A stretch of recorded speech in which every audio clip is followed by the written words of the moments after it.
읽겠습니다. 그 중에 10분의 1이 아직 남아있을지라도 이것도 황폐하게 될 것이나 밤나무와 상수리나무가 배임을 당하여도 그 그루터기는 남아있는 것 같이 거룩한 씨가 이 땅에 그루터기니라 하시더라. 아멘. 아멘. 자리에 앉겠습니다. 여러분, 우리는 소명 시리즈 첫 번째 아브라함의 부르심에 대해서 지난 시간에 함께 나누었지요.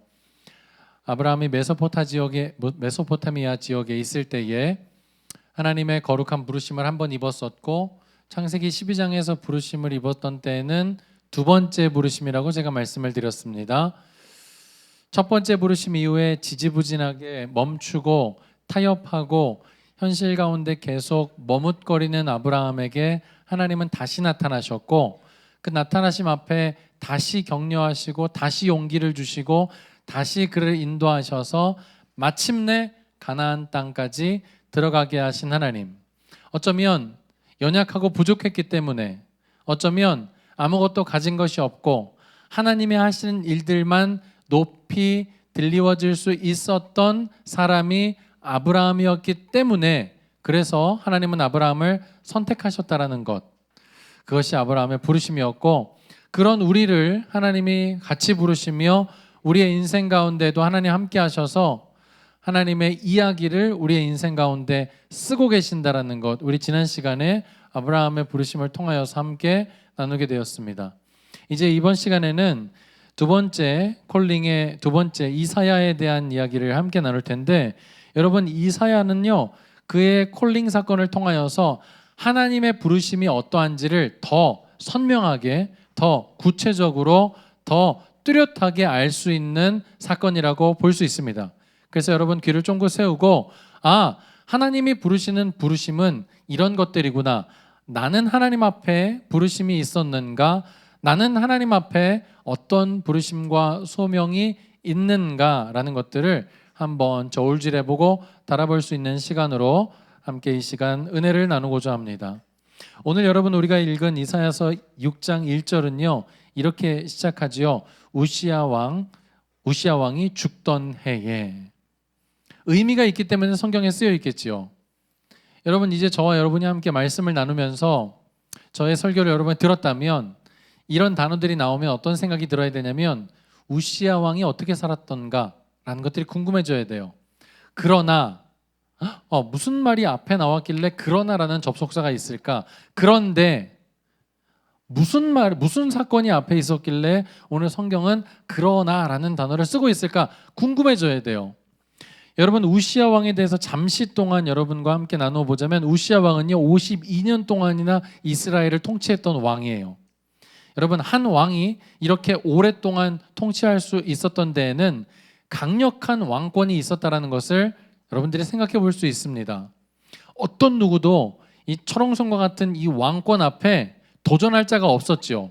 그래서 이 강력한 왕권으로 경제를 일으켰고 정치를 일으켰고 문화를 일으켰어요.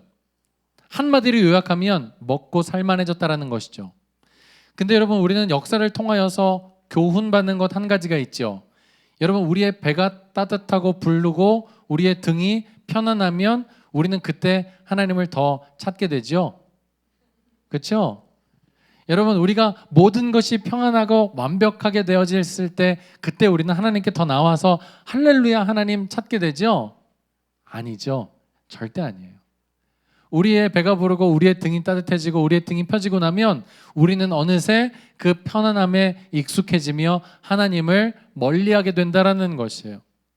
오늘 그래서 이 우시야 왕이 다스리던 때에 하나님이 이들의 그 영적 타락에 대해서 얼마나 역겹게 생각하셨냐면, 야 니네 이 형식만 있는 예배를 드리고 나오기를 원하는 너희들, 니네 오지 마. 니네 이런 식으로 예배 드리려면 나의 성전에 들어오지도 마. 니네 이렇게 드리는 예배에 내가 이제 진력이 난다. 니네 이런 식으로 예배 드리려면 아예 성전에도 오지 마. 이렇게 말할 정도로 하나님이 이들의 영적 타락에 대해서 아주 심각하게 생각하셨던 때가 이 우시야가 다스리던 때였어요. 비근한 예로 보자면, 여러분 역대하 26장 16절을 보면 여러분 이런 상황에 아주 단적인 예가 나오는데, 제가 여러분에게 읽어드릴게 잘 들으시기 바랍니다. 16절을 보면 역대하 26장 16절을 보면 이렇게 시작해요. 그가 강성하여짐에, 여기서 말하는 그는 우시아입니다. 우시아가 강성하여짐에 그의 마음이 교만하여 악을 행하여 그의 하나님 여호와께 범죄하되, 봐봐 나오잖아요. 그가 강성하여짐에 하나님 앞에 더 나와 감사하였더라. 그가 강성하여짐에 하나님 앞에 더 제단을 쌓았더라. 이게 아니에요. 그가 강성하여짐에 하나님 앞에 교만하고 악을 행하여 여호와 보시기에 범죄하였어요. 그런데 어떤 범죄였냐면 여호와의 성전에 들어가서 향단에 분향하려 한지라. 여러분, 향단에 분향하는 직무는요, 제사장에게 허락하신 하나님의 고유한 계명과 율례였어요. 그런데 이 사람이 얼마나 막강하여졌는지 하나님이 명령하신 것도 필요 없다는 거지. 내가 경제도 잡았고 정치도 잡았고 문화도 잡았고 모든 것을 잡았으니 이제 남겨진 한 영역 어디예요? 제사장, 종교까지도 내 마음대로 한번 해봐야 되겠어 라는 생각으로 그가 분향단 앞에 선 거예요. 그래서 막 분향하려 할 때 용기 있는 17절에 이렇게 되어 있습니다. 제사장 아사랴가 여호와의 용맹한 제사장 80명을 데리고 그의 뒤에 따라 들어갔대요. 직언하기 위해서 들어간 거죠. 쉽지 않아요. 여러분, 우리는 권력 앞에 빌붙어 살아가잖아요. 우리 불의를 보면 어때요? 꾹꾹 참잖아요. 잘 참잖아요. 불의를 보면 내가 그렇게 잘 참을 수가 없어. 그러지 않나요? 여러분, 나가서 말을 외치고 나가서 뭔가 지적해야 될 때는요, 그렇게 잘 참아. 이럴 때 기도해야지 하면서 막 침묵하면서 기도해. 그러면서 정작 우리가 기도해야 될 때는 기도 안 하고 우리의 마음이 분주하여져서 여기저기 막 다니는 모습이 우리의 모습 아닙니까? 근데 오늘 여기 그래서 성경이 특별히 이런 표현을 쓴 것 같아요. 용맹한 제사장 80명. 그들이 들어가서 우시아에게 직언을 합니다. 이렇게 말해요. 우시아 왕 곁에 서서 그에게 이르되 우시아여, 여호와께 분향하는 일은 왕이 할 바가 아니요 오직 분향하기 위하여 구별함을 받은 아론의 자손 제사장들이 할 바니 성소에서 나가소서. 대단하지 않습니까? 당시 여러분 이 정도의 말이라면 손가락 까딱하면 이 제사장들의 목숨도 좌지우지할 수 있는 만큼의 강력한 권력 앞에 타협치 않고 나가소서. 멋있지 않습니까? 여러분, 이런 거는 성경 읽다가 한번 따라해봐야 돼요. 나가소서. 그래야 우리도 나가소서라고 말할 수 있으니까. 여러분, 이런 말을 들었을 때 들을 귀가 있는 사람이었다면 들었겠죠. 누구처럼? 다윗처럼. 다윗이 범죄했을 때에 나단이 이렇게 질책하죠. 바로 그가 당신입니다. 그 범죄한 사람이 바로 당신 다윗입니다 라고 말했을 때 다윗은 그 말을 들었어요. 여기에 다윗의 위대함이 있는 거죠. 다윗은 들었어요. 그리고 그가 얼마나 하나님 앞에 범죄했는지 눈물로 침상을 띄우며 회개했어요. 하지만 우시아는 귀는 있었을지 모르지만 들을 귀는 없었던 사람인 것 같아요. 그래서 뭐라고 반응하냐면 이렇게 말합니다. 우시아가 손으로 향로를 잡고 분향하려 하다가 화를 내니 그가 제사장에게 화를 낼 때, 여러분 성경에서 반복되어지는 표현이 2번, 3번 나오면 무슨 법이라고 그랬죠? 강조법이라고 그랬죠. 화를 내니 그가 화를 낼 때에, 이거는 지금 대노했다는 말이에요. 니들이 감히 지금 내 권력 앞에 지금 이렇게 반기를 드는 거야? 엄청나게 대노했다는 거야. 아마 소리를 뻐럭 질렀을 것 같아요. 야 이놈들아! 소리를 질렀을 것 같아요. 그런데 이때 여러분 어떤 일이 일어나냐면 여호와의 전안 향단 곁 제사장들 앞에서 우시아 그의 이마에 나병이 생긴지라. 여러분, 나병은요 부정한 병이에요. 부정한 사람은요 절대로 성전 안에 들어올 수 없어요. 자기도 놀랬던 것 같아요. 나병이 여기서 피어나니까 쫙, 여러분 영화에서 미라 같은 거 보면 막 쫙 이렇게 썩어가는 모습 쫙 이런 것처럼 나병이 여기서부터 이마에서 나병이 쫙 이러면서 막 번지기 시작한 거죠. 그래서 성경에 뭐라고 말하냐면 대제사장 아사랴와 모든 제사장이 왕의 이마에 나병이 생겼음을 보고 성전에서 급히 쫓아내고 여호와께서 치심으로 왕도 속히 나가니라. 이 정도였어요. 이 정도의 영적 타락이 있었던 때가 우시아가 다스리던 때였습니다. 왕은요 여호와의 영광을 얻지 못하게 될 거라는 제사장의 선언 앞에 담담했을 거예요. 아무렇지도 않았을 거예요. 그냥 말이었을 뿐이라고 생각했기 때문이에요. 하지만 이 일은 역사 가운데 아주 엄청난 두려움으로 나타나게 된다는 것이죠. 여러분, 하나님의 영광이 떠나는 것만큼 우리에게 두려운 일은 없어요. 하나님의 영광이 우리에게서 떠나는 것만큼 무서운 일이 없어요. 아무리 기도해도 응답치 아니하고 아무리 하나님을 찾고 구하지만 그 하나님이 보이지 않는 하나님의 영광이 없는 그 인생, 진짜 두려워해야 될 인생일 것이에요. 그런데 오늘 그 우시야 왕이 죽던 해에 이러한 영적 타락을 인도했던 왕이 죽었어요. 이제 하나님은 뭘 하고 싶으신 거냐면 새로운 시대를 열기를 원하시는 거예요. 그 왕이 죽었다라는 말을 우리가 읽을 때에는 이제 뭔가 새로운 태동이 일어나는구나라는 기대감이 생긴다는 것이죠. 그때 하나님이 누굴 부르시냐면 이사야를 부르시는 거예요. 그러면서 뭐라고 말하냐면 그때에 내가 본즉 주께서 높이 들린 보좌에 앉으셨는데 그의 옷자락은 성전에 가득하였고, 2절에 보니까 스랍들이 모시고 섰는데 여기서 말하는 스랍은 우리가 쉽게 아는 천사들입니다. 천사들이 모시고 섰어요. 여러분, 천사들 날개가 몇 개예요? 2개요? 영화를 너무 많이 봐서 그래요. 한번 성경을 잘 보도록 하십시다. 스랍들이 모시고 섰는데 각기 몇 날개? 6날개가 있어. 그 둘로는 자기의 얼굴을 가리고, 이것은 하나님의 거룩하심이 너무나 위대하기 때문에 감히 그의 얼굴을 마주할 수가 없는 모습인 거예요. 그리고 그 둘로는 자기의 발을 가리었고, 발을 가린다라는 것은 하나님 앞에 예의를 갖추고 겸손의 모습으로 나아간다는 거예요. 그리고 2개는 가지고 뭐예요? 이제 나는 거죠. 근데 이제 우리 보통 영화에 보면 얼굴과 발을 가리는 그 날개는 없어요. 그냥 나는 날개만 남아 있는 거지. 그러면서 뭐라고 말하냐면 서로 불러 이르되 찬양하는 거예요. 거룩하다, 거룩하다, 거룩하다. 성부와 성자와 성령을 뜻합니다. 완벽하신 하나님 앞에 완벽한 찬양을 올려드리고 있는 거예요. 만군의 여호와의 그의 영광이 온 땅에 충만하더라. 여호와의 영광이 온 땅에 충만한 거예요. 우리식대로 표현하면 은혜 지금 완전히 만땅 받은 거예요. 여러분, 이럴 때 경험해 보지 않았습니까?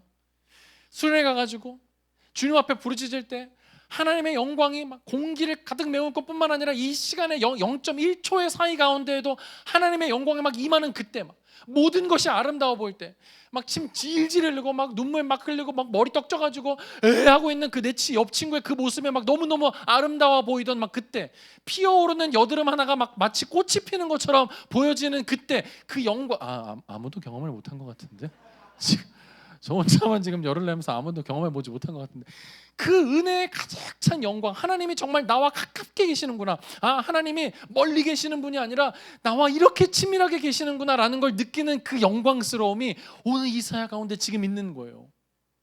근데 여러분, 이 성전의 연기가 가득한 하나님의 임재 앞에 딱 섰을 때 사람들에게 나오는 자연스러운 반응이 뭔지 아세요? 따라합시다. 화로다 나여. 여기서 말하는 화로는 이렇게 뭐 고기 구워 먹는 화로 뭐 그런 거 아니에요. 아시죠? 네. 같이 따라합니다. 화로다 나여 망하게 되었도다. 이게 반응이 이게. 여러분, 이건 뭐냐면 완벽하고 완전한 순수한 퓨어한, 똑같은 말이죠. 그런 정말 무결정체의 그 하나님 앞에 이렇게 딱 선다라는 건, 여러분, UHD가 요즘에 가장 나온 아주 완벽한 막 이렇게 모공까지 보이는 그겁니까? 그거 곱하기 한 1000만 정도 되는 그 거울 앞에 내가 딱 섰을 때 그 나의 그 모공에 끼어 있는 그때까지 보여지는 그 모습을 바라보았을 때 느껴질 만한 참담함. 근데 그 영혼을 보게 된 거야. 떼꾸정물이 막 있는 시궁창과 같은 냄새가 나는 내 영혼을 하나님의 거울에 비춰봤을 때 내가 깨닫게 된 거죠. 그러니까 당연히 화로다 나여 망하게 되었도다. 베드로가 만났을 때 주여 나는 죄인으로서이다 나를 떠나소서, 오라 곤고한 자로다 이 사망의 모습 누가 나를 구해낼까, 바울의 고백처럼 하나님 앞에 섰을 때에 우리의 자연스러운 반응은 뭐냐면 우리의 죄된 모습과 습성이 그대로 다 드러나게 되는 거예요. 이 경험이 있어야 돼. 이게 부르심의 과정이에요. 근데 여러분, 염려하지 마세요. 하나님이 그렇게 우리의 더러움을 드러내는 데에는 이유가 있어요. 무슨 이유일까요? 결산하자는 거예요. 회개하자는 거예요. 내가 너를 사용하며 너를 정결하게 해줄 거라는 하나님의 부르심이라는 거죠. 그래서 성경에 보니까 이렇게 되어 있습니다. 특별히 입술이 부정한 사람이다라고 말하는 건 하나님이 이사야를 이제 선지자로 부를 텐데 선지자의 주된 업무가 임무가 말로 하나님의 말씀을 증언하고 전언하는 사람이잖아요. 그러니까 그걸 안 거예요. 그러니까 나는 입술만 부정한 게 아니라, 여러분 웃기잖아요. 입술만 부정하다, 이게 웃기잖아요. 이게 그런 표현이 아니라 나는 주님 앞에 설 수 없는 아주 형편없는 존재인데 입술조차도 말하지 못할 만큼 부정한 사람입니다. 마치 모세가 하나님이 내가 너를 쓸게 그랬더니 하나님 저는요 말 잘 못하는데요 이렇게 말하는 거하고 똑같은 거예요. 두려운 거지. 내가 주님 앞에 쓰임받고 부르심을 받는다는 게 너무 두려운 거예요. 너무 무서운 거예요.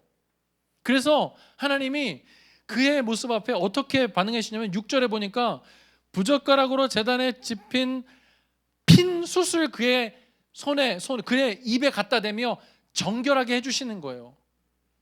깨끗하게 해주시는 거예요. 자유를 선언해 주시는 거예요. 나를 질질 끌고 다니던 세상의 모든 것들 가운데 하나님의 주도성으로, 하나님의 함께 하심으로 우리를 어떻게 하시는 거예요? 정결하게 해주시는 하나님의 일하심을 온몸으로 체험하게 된다라는 것이죠. 여러분 그 은혜를 막 받게 되면 내가 하나님 앞에 얼마나 버러지 같은 존재인지가 드러나게 되는데, 그걸 넘어서는 은혜가 뭐냐면 그 모든 더러움과 아픔과 괴로움과 공허함과 우리를 붙잡고 있었던 모든 것들 가운데 하나님이 그럼에도 불구하고 더 크신 하나님의 사랑을 우리가 깨닫게 된다는 거예요. 내가 얼마나 더럽고 연약하고 내가 얼마나 형편없는 존재인가를 깨닫는 그 크기보다도 더 큰 하나님의 사랑, 더 큰 하나님의 부르심. 그러니까 이게 참 역설적인 진리인데, 내가 나에 대해서 부정하고 부인하면 할수록 뭐 하는 거예요? 하나님의 사랑이 훨씬 더 크게 느껴진다라는 것이죠. 이거예요. 그러고 나니까 8절에요. 죄가 7절에 내 악이 제하여졌고 내 죄가 사하여졌느니라 하더라. 그러고 난 다음에 8절에 또 주의 목소리를 들으니. 경이롭지 않습니까? 우리의 죄, 하나님과 나 사이를 가로막고 있던 죄가 없어지고 나니까 하나님의 음성이 들리기 시작한 거예요. 하나님이 이때만 말씀하셨겠습니까? 하나님이 이 세상을 향하여서 이 안타까운 마음 가지고 영적으로 패역한 이 세상을 향하여 하나님이 이때만 말씀하셨을까요? 아니에요. 수십 번, 수백 번, 수천 번 말씀을 하셨지만 아무도 들을 사람이 없었던 거죠. 가령 예를 들어 이런 거예요. 여러분 어느 날 아이가 막 술에 나갔다고 은혜 마음, 엄마 왜 그래? 엄마 내가 하나님이 지은 존재라는 거야. 하나님이 나를 너무너무 사랑하신대. 엄마가 하는 말이 뭐예요? 그래 라고 반응이 나올 줄 알았더니 야 이 새끼야 내가 10년 동안 얘기한 거야 너한테. 내가 맨날 얘기할 때는 뭐 한 거야? 들을 귀가 없었던 거야. 이거예요. 여러분 우리가 들을 귀가 없었으니까 하나님이 10번, 20번, 100번, 1000번 얘기했지만 우리가 못 듣고 있었던 거죠. 근데 이제 들리기 시작하는 거예요. 뭐 하고 난 다음에? 은혜 받고 난 다음에 하나님의 은혜가 내 마음에 가득 채워지고 나니까 내가 얼마나 형편없는 사람인지도 함께 드러나지만 그보다 더 크신 하나님의 은혜 가운데 우리가 또 빠지니까 하나님이 내 인생 가운데 뭐라고 말씀하시는지를 듣는 인생이 되었다라는 것이죠. 이게 왜 중요한 줄 아세요, 여러분? 하나님의 입술 가운데 우리를 향하신 하나님의 그 음성을 듣지 못하면 우리는 뭐만 듣고 살 수밖에 없을까요? 사람이 우리에게 뭐라고 평가하는지밖에 듣고 살 수가 없다라는 것이에요. 다른 표현으로 합니다. 우리의 영적인 눈을 뜨지 못하면 육신적인 두 눈의 시력으로 보고 사는 것밖에는 보지 못한다는 거예요. 육신적인 귀로 듣는 사람들의 평가에, 사람들의 평판에, 사람들이 나를 무엇이라고 말하는 그것에 질질 끌려다니며 살아갈 수밖에 없는 존재라는 것이죠. 뭐 하기 전까지? 하나님이 나에 대해서 무엇이라고 말하기를 듣기 전까지. 오늘 이사야가 그 부르심을 들었었던 거예요. 근데 여러분 그 부르심이 뭔지 아십니까? 내가 누구를 보내며 누가 우리를 위하여 갈고. 다시 한번요. 내가 누구를 보내며 누가 우리를 위하여 갈고. 여러분 이게 지금 갈 사람이 엄청나게 많다라는 거예요. 야 너무 많아가지고 찾을 수, 야 고를 수가 없다. 야 줄 서봐야. 이런 표현이에요. 내가 누구를 보내며 누가 우리를 위하여 갈고. 어떤 마음이에요? 보낼 사람이 없다는 거예요. 이 시대의 패역함 가운데 누구든지 보내야 되는데 보낼 사람이 없다는 거예요. 지금 우리 시대 같지 않을까요? 지금 우리 시대 같지 않을까요? 여러분, 우린 그러잖아요. 주님, 제가 저기 있사오니 죄를 보내소서. 제 마음 제 몸 주께 드리오니 주여 받으옵소서. 천만의 말. 여러분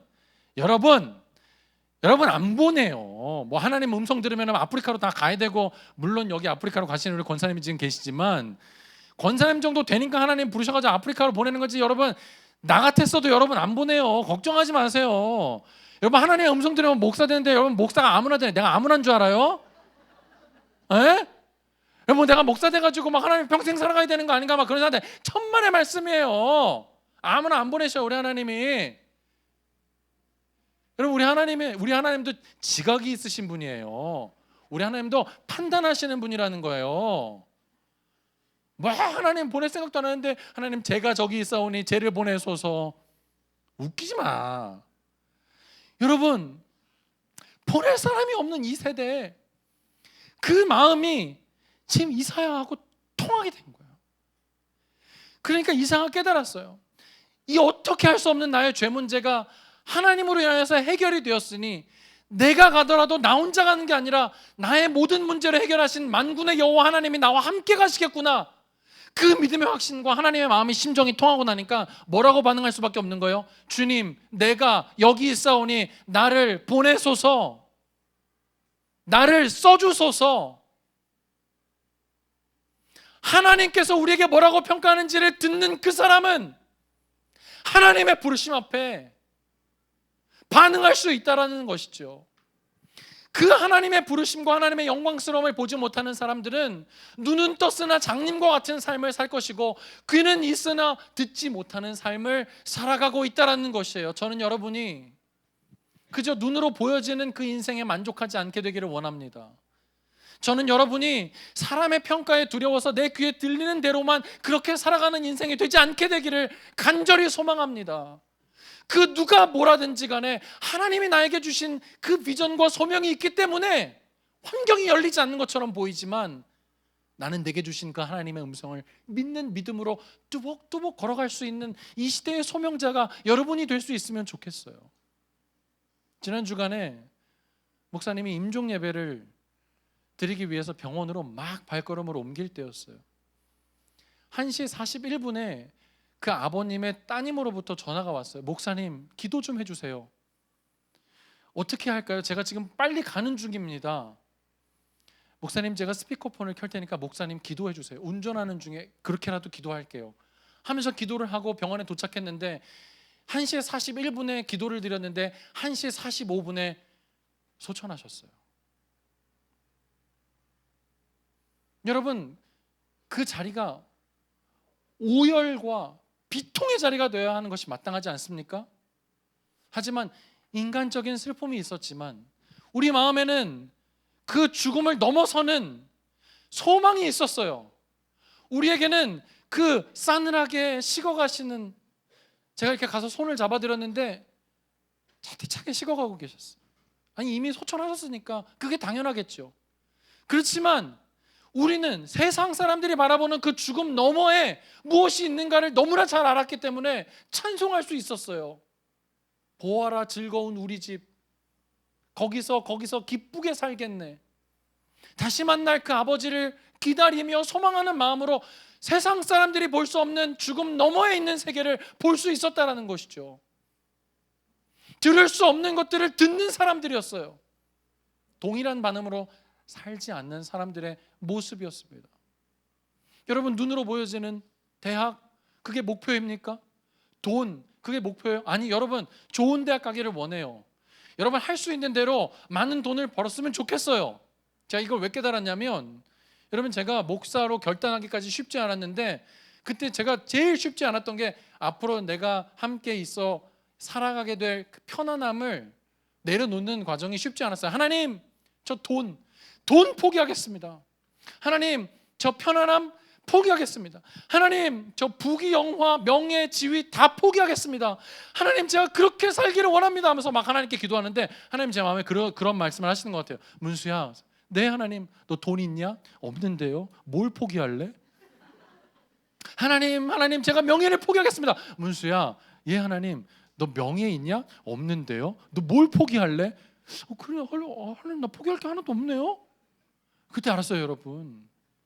뭘 포기한다는 건 나한테 있어야 포기하는 거예요. 여러분, 세상 사람들이 돈에 미쳐서 돈 그거 좀 붙잡으려고 살아가고, 그 돈을 붙잡았을 때 그걸 누리며 살아갈 때, 여러분들은 여러분 그 돈을 붙잡고 버릴 수 있는 사람들이 되기를 원합니다. 얼마나 멋있어요. 돈 벌지 말라는 게 아니에요. 돈 버세요. 많이 버세요. 뭐 하려고? 버리려고 버세요. 주의 사역을 위해 쓰시려고 여러분 버세요.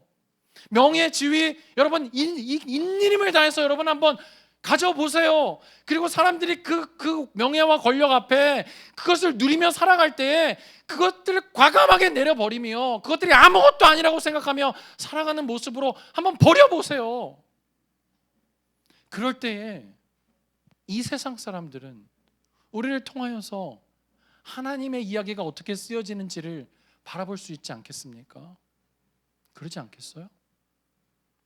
근데 여러분, 참 재밌는 말이 뒤에 더 나와요. 오늘 이렇게 하나님 부르시고 주님 저를 보내어 주십시오라고 이사야가 반응했지요. 그러면 그래, 가라. 네가 가는 그 세상에서 하나님의 능력을 나타내라. 네가 가는 그 세상에서 하나님의 통치를 드러내거라. 뭐 이런 말씀이 나올 거라고 기대했는데, 여러분 9절에 보실게요. 가서 이 백성에게 이르기를 너희가 듣기는 들어도 깨닫지 못할 것이요 보기는 보아도 알지 못하리라 하여 이 백성의 마음을 둔하게 하며 그들의 귀가 막히고 그들의 눈이 감기게 하라. 염려하건대 그들의 눈으로 보고 귀로 듣고 마음으로 깨닫고 다시 돌아와 고침을 받을까 하노라 하시기로. 이해가 안 되죠? 아니, 지금 감겨있는 그들의 눈을 띄워도 지금 시원찮을 판에 왜 그들의 눈을 감기라고 할까요? 왜 그들의 귀를 듣긴 들어도 왜 못 듣는 것으로 하나님이 이런 명령을 내릴까요? 여러분, 이거는요 이렇게 좀 설명할 수 있어요. 요즘 차들이 너무 좋아가지고 이 라이트를 킬 때 오토라는 자리에다가 딱 두면 여러분 이 빛을 감지해서 자기가 알아서 어두운 데 들어가면 터널이나 이런 데 들어가면 지들이 알아서 눈을 뜨죠. 그리고 이런 데 나오고 나면 지들이 눈을 감아요. 그러니까 이게 너무 잘 돼 있다 보니까 때로는 이게 오프로 돼 있으면 눈을 안 뜨거든요. 그러니까 요즘에 종종 볼 수 있는 게 뭐냐면 라이트가 켜진 것으로 착각하고 오프로 두고 다니는 차들이 간혹가다 있다라는 거예요. 그럼 이런 차들에게 어떻게 알려줄 수 있냐면요, 여러분 더더군다나 시골길 2차선이나 뭐 3차선 이런 데 가고 있는데 뒤에 차나 앞에 차가 라이트를 안 켜고 있으면 굉장히 위험하거든요. 그럼 이거 어떻게 알려줄 수 있냐면 차선이 허락된다면 차선을 옆으로 하나 비키는 거예요. 그럼 이게 뒤차가 오겠죠. 그럼 이 차하고 속도를 똑같이 맞추는 거예요. 나는 내 차는 지금 라이트가 켜져 있으니까 앞이 환하다고. 그러니까 이 차가 지금 착각하는 거야. 자기가 켜고 있는 걸로. 그럼 이렇게 속도를 맞춰 가다가 내 라이트를 딱 끄죠. 그럼 이 사람이 화들짝 놀라면서 이게 뭐지 하면서 자기 라이트를 켜게 된다면. 이거 이해 안 되시는 분들은 애들한테 물어보시면 우리 애들이 선생님한테 설명해 주실 거예요. 8시 예배 끝나고 나니까 우리 애들이 선생님을 막 설득하고 있더라고. 선생님 이건 그게 아니고요. 라이트를 켜시라니까요. 아니 이건 꺼져 있는 차라니까요. 설명해 주세요. 스스로가 깨닫도록 만드는 거예요. 뭐가? 우리의 삶이. 누가? 부르심을 받은 자들의 삶이. 뭐가? 듣는 자들의 삶이. 사람들이 보는 것 너머를 보는 사람들의 그 삶이. 선지자적인 소명과 사명을 받은 그 사람들의 삶이. 다른 표현을 하면 부르심을 입은 자들의 삶이 보지 못하고 듣지 못하는 자들의 삶의 모습을 드러내고 그들의 아둔함과 우둔함을 나타낼 것이라는 거예요. 그 가운데 하나님의 부르심을 함께 나눌 수 있는 도구로 저와 여러분을 사용하기를 원하신다는 거예요. 사랑하는 여러분, 눈을 뜨시길 바라요. 제가 눈이 이렇게 작아도 볼 건 다 봐요. 여러분보다 더 봐요. 여러분 귀를 여세요. 들리는 것들이 다가 아니라 사람들의 평판과 이 세상에 들리는 것들이 다가 아니라 하나님이 우리에게 말씀하고 있어요. 내가 누구를 보낼고, 내가 이 세대 가운데 누구를 보낼고. 그때 우리가 그렇게 말할 수 있으면 좋겠어요. 주님, 내가 여기 있사오니 나를 써주시옵소서. 주님, 내가 여기 있사오니 나를 보내어 주시옵소서. 이게 우리의 평생 사명이 될 수 있으면 좋겠어요. 이게 여러분 공부의 이유가 될 수 있으면 좋겠어요. 지난주에도 말씀드렸죠. 대학이 목적이 되고 나니까 대학 들어가고 나오면 인생 다 산 것처럼 공부도 안 하고, 인생 다 산 것처럼 목적도 없고 눈 풀려가지고 좀비처럼 살아가는 인생, 그게 뭐예요? 내일만 바라보며 사는, 그게 뭐예요? 인생의 궁극적인 골이 어딘지를 알고 살아가는 그 매력적인 인생. 여러분, 세상 사람들이 볼 수 없는 것을 바라보고 세상 사람들이 들을 수 없는 것들을 듣는 자가 우리 힘을 깨닫고 이 소명의 길 두벅두벅 걸어갈 수 있게 되기를 주님의 이름으로 축원드립니다. 축원드립니다. 아멘. 안 해도 하나님이 여러분 쓰실 줄로 믿습니다. 여러분 아프리카로 보내주실 줄로 믿습니다. 가시면 우리 권사님 케냐에 계실 거예요. 우리가 한번 찬양할게요. 우리 그런 마음을 가지고 우리 마지막 찬양